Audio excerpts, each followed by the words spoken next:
You've probably heard me talking about this self-sufficient living skills bundle that's been going on. And I have been spending the last week flipping through so many of the incredible resources within this bundle.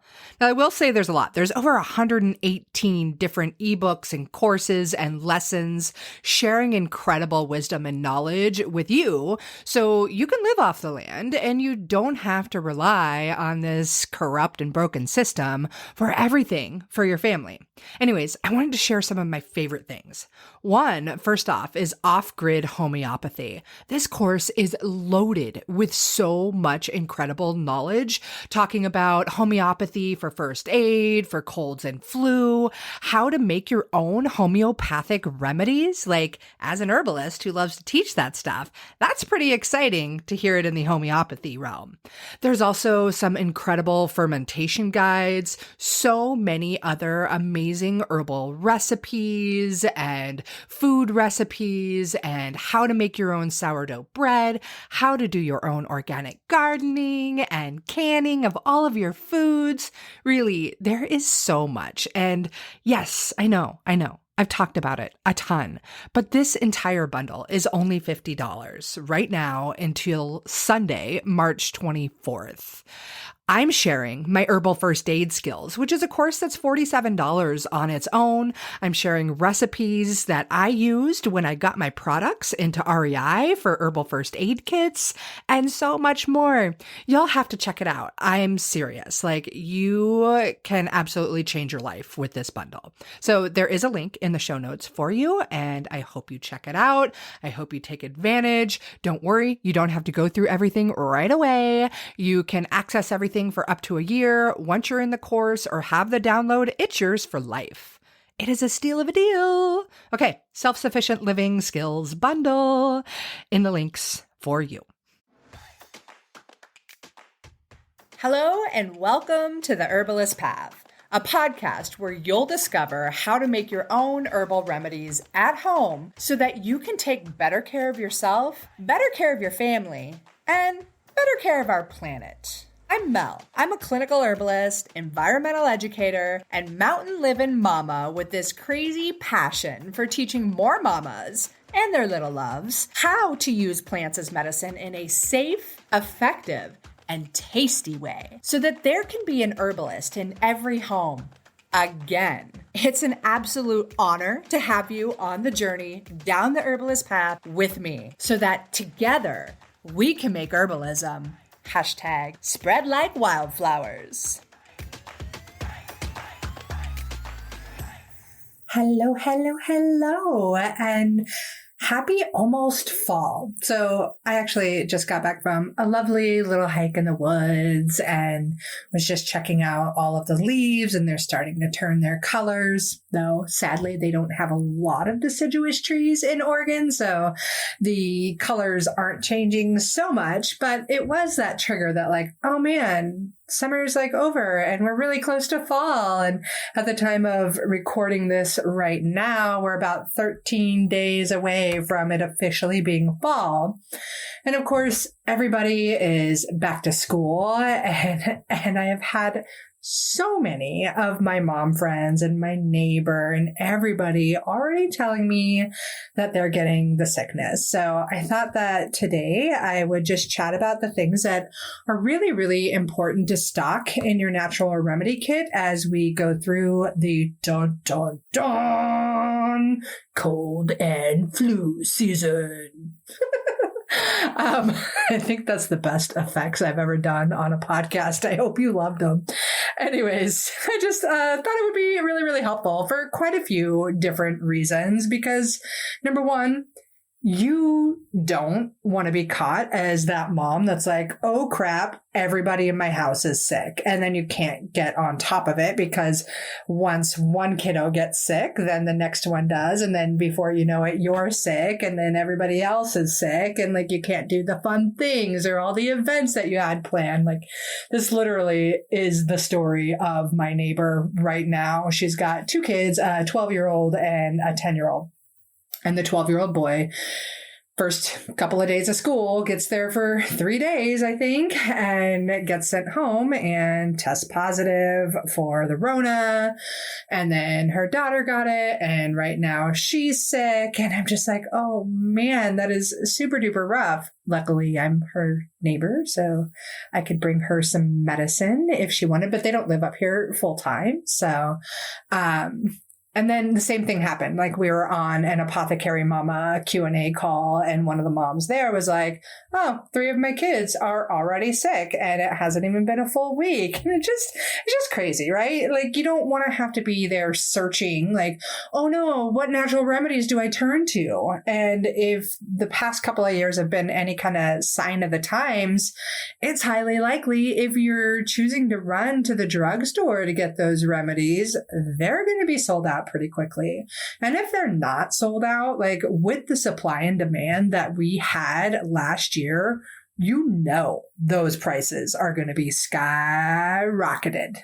That and like, what in the heck do they put in all of that like over-the-counter commercial crap in the drugstores, right? Like, ew. Ew, what is going into my child's body? I don't know. Maybe that's just me. I'm super duper picky on it.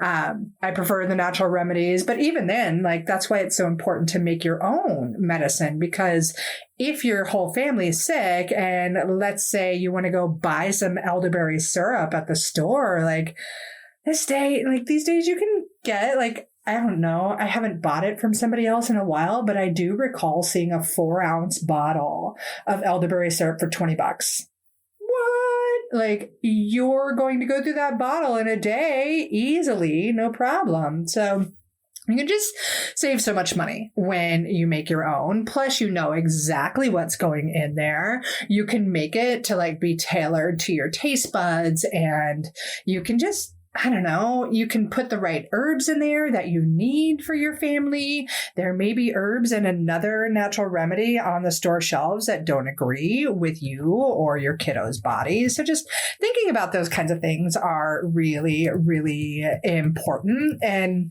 just knowing that you've got your remedies on hand is freaking primo. Like now is the time to make all of those great remedies. So what do I keep around to make sure that my family isn't getting sick when everybody else is like stuck in the dreaded never-ending cycle of sickness? So thing number one, they are just prime for harvesting right now where I live are elderberries. Holy moly. Elderberries are amazing, right? Everybody's heard of the elderberry syrup. I just talked about elderberry syrup. It's so darn tasty.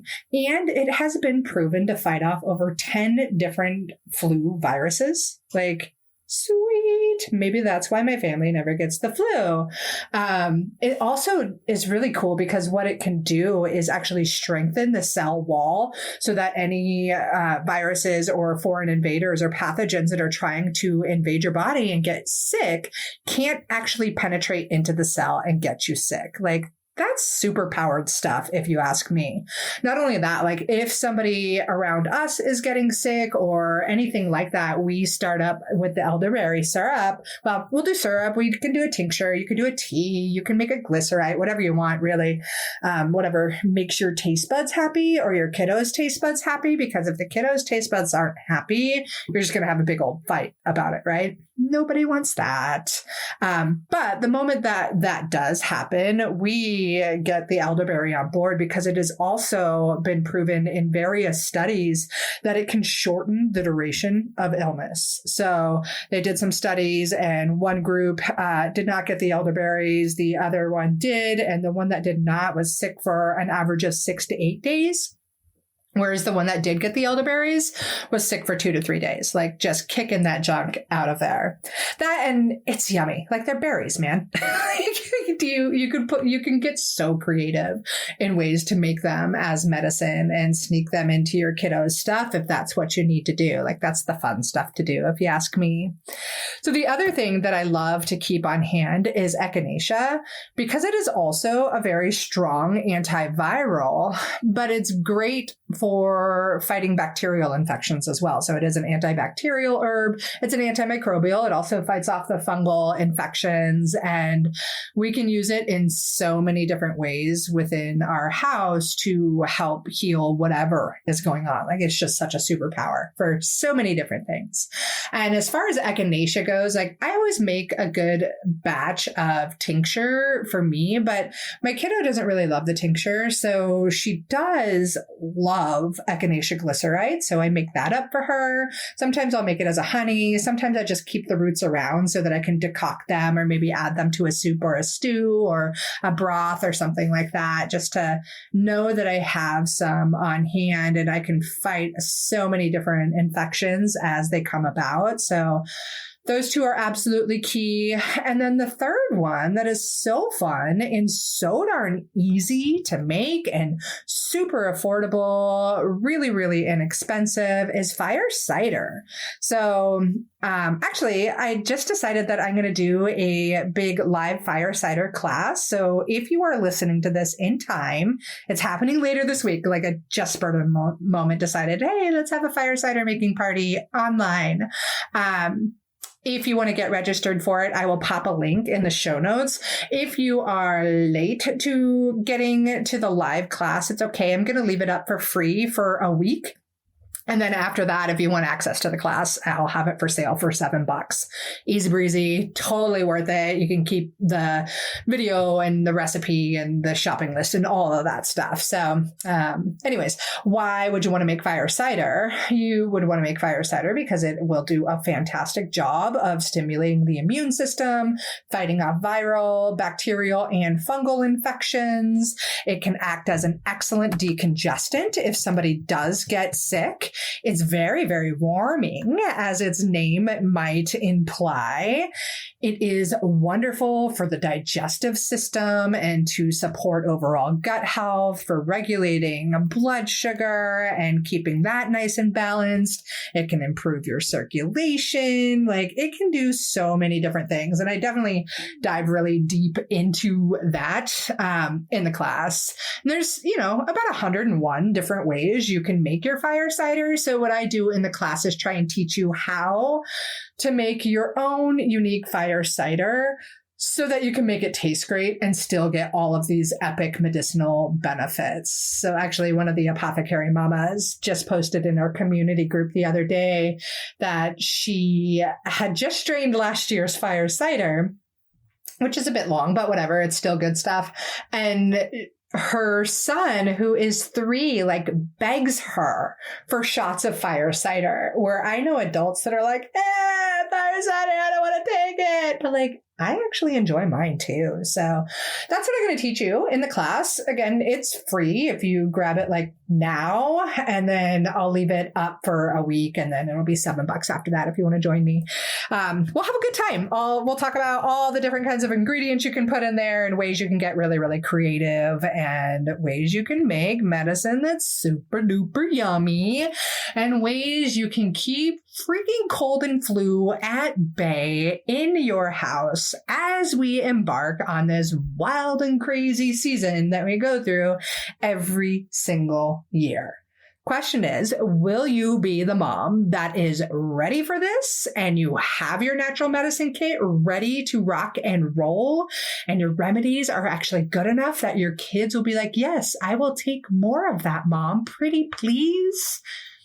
If that is you, sweet, you are smart, you are my people, you are my tribe. If you are still wondering how to do that kind of stuff or just want to brush up on those skills, join me in the fire cider class. It'll be a lot of fun. Or you can also consider joining me in Medicine Making Mama. We will be doing a live round of Medicine Making Mamas starting at the end of this month, where you'll get all the step-by-step processes for tincture making and oils and lotions and potions and all the herbal things, and you'll become a medicine making master. Ultimately, saving your family tons of money, saving your sanity so you don't have to be at the doctor's office all the time or running to the drugstore for the latest remedy.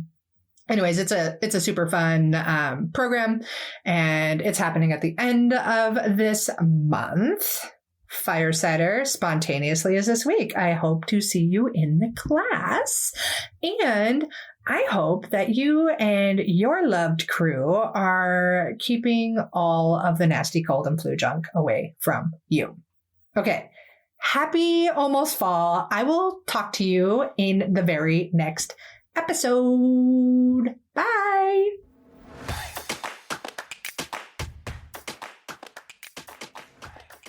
Thank you so much for tuning into another episode of The Herbalist Path. Being on this journey with you is absolutely incredible. If you dig this episode, please leave me a review on your favorite podcast player and share it with your friends so that together we can make herbalism #spread like wildflowers. On another note, I must mention that while I know you're getting some good info here, it's important to remember that this podcast is purely for entertainment and educational purposes and is not intended to be a substitute for medical treatment. While the information in this podcast is absolutely relevant, herbs work differently for each person and each condition. That's why I recommend you work with a qualified practitioner, whether that be another herbalist, a naturopath, or your doctor. So thank you again.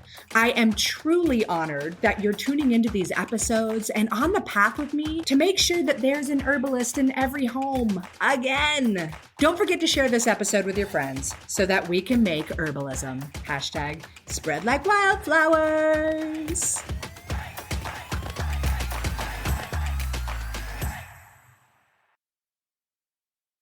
It has been so much fun and so, joyous watching all of my medicinal plant friends popping up in my garden, from the Ella Campaign to the Comfrey and the Arnica. I love seeing these friends pop up. And if you are still trying to decide what to grow in your medicinal herb garden, you've got to grab my guide. It's all about the most essential herbs that every mom should know and should grow. So I teach you how to grow them and the many different ways that you can use them. If you want to grab the guide, go ahead. It's free, and I'm pretty sure you're going to get a lot of delight and use out of it. And there's a link to it in the show notes. I'm wishing you tons of happy medicine planting.